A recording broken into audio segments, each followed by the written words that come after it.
I put up a little video yesterday. I've since taken it down. I was mad. I was angry yesterday. And it's okay that spiritual people be angry. And it's okay that I show myself in an authentic way. But the reason I took it down was I really sat with it after and I thought, Sheila, you hold yourself to some pretty strong integrity around the energy that is received by people who receive you. And so in that, while I was respectful and I didn't swear, name call or anything like that in the video, I decided to take it down. I'm much more neutral on the topic today, and that's why I'm giving this another little try. I wanted to say that at the end of the day, none of the content that we share, any of the spiritual people, anything that I share, doesn't matter. None of it matters. None of it matters. All that it is doing is hopefully taking a little bit of the crunchiness out of this journey. You don't need to know how the multidimensionality of it all works. You don't need to know the quantum mechanics of ascension. You don't need to know who your guides are. You don't need to be able to channel or do light language. You don't need any of that. You don't need to be a tarot reader or a medium or have your third eye open. You don't need any of it. You do not need any of it in order to ascend. Now, for many people, those experiences are activations that help them raise their vibration, come into remembrance of who they are, etc., etc. So I'm not saying that all of those things I listed, that they don't matter on the greater scope, because they are true and real. But at the end of the day, when we're on the other side of the ascension event and we look back, we are going to realize that we pulled in way more information than we were ever intended to pull in, that we rolled around in it and had truth wars around stuff that didn't really matter, and that what really did matter was how much we cared, how much we loved each other, and how much we respected each other. Those are the only three things that really matter. That's what matters. And all of this spiritual ego nonsense, I would even hazard to say the word toxic, that the spiritual ego is more toxic than the regular normal human ego. And man, is the spiritual ego loud right now. It needs to go. And it shows up in all these little pretty wrappings like, oh, I really feel called to share this with you.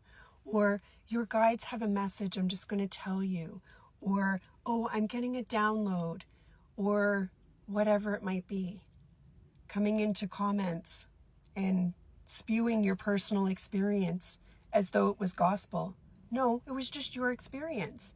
And that's wonderful and it's great and it is your truth because that's how your guides chose to work with you in that now moment. That doesn't make it true for everybody. There's a lot of it and it needs to dissolve. And I was witness to a lot of it. I was projected on recently because of a video that I put out. And I got mad. I was disgusted because I thought we were better than that. And I'm not sitting all like up on my pedestal pointing down at people. I'm saying this from a place of like gobsmacked humility, if that's a thing, that I didn't know. I didn't know that people were so intent on holding on to their experiences like they were the gospel, and that because that was their experience, that it had to be somehow forced down everybody else's throat. I didn't know. And it was an eye-opener for me.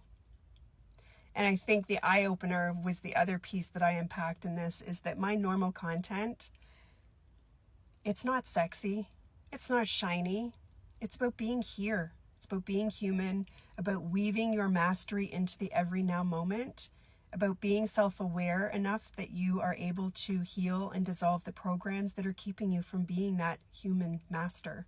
It's not sexy stuff. But I did a video recently that was just a little fringe to my normal, and it got a lot of traction, and it pulled in a lot of comments, and it made me aware of the amount of spiritual ego that is out there. So, is from the greater perspective spiritual ego part of the journey? 100%. I'm quite sure that I did it too. But can we do better? We can be doing better. For sure we can. And until that awareness becomes sort of mainstream, that it's even a possible thing, and that we are all collectively calling ourselves and thus each other as the reverberating ripple to do better, then what are we doing? So I'm not calling anybody out. I'm just aware. And I know that there's a lot of confusion, and that there is a lot of content, and that there's a lot to wade through. And I know that I contribute to that by being a creator. And I guess I just wanted to remind you that in the end, none of it really matters. None of it really matters. The only thing that truly matters is how much we care, how much we love each other, and how much we respect each other on the way. That's what we're going to look back and be most proud of. You're not going to look back from the other side of the ascension event and go, man, oh man, did I know a lot of spiritual shit. Boy, oh boy, did I teach some spiritual shit to a lot of people. That's not what's going to matter. You're going to be proud of yourself. You're going to make it over the ascension event because you cared, you loved, and you respected. But when you get on the other side and you look back at yourself, that's what's going to matter. So, having a little bit of a reality check to myself too, and just thought I would share it. I hope you have a lovely day. Bye for now.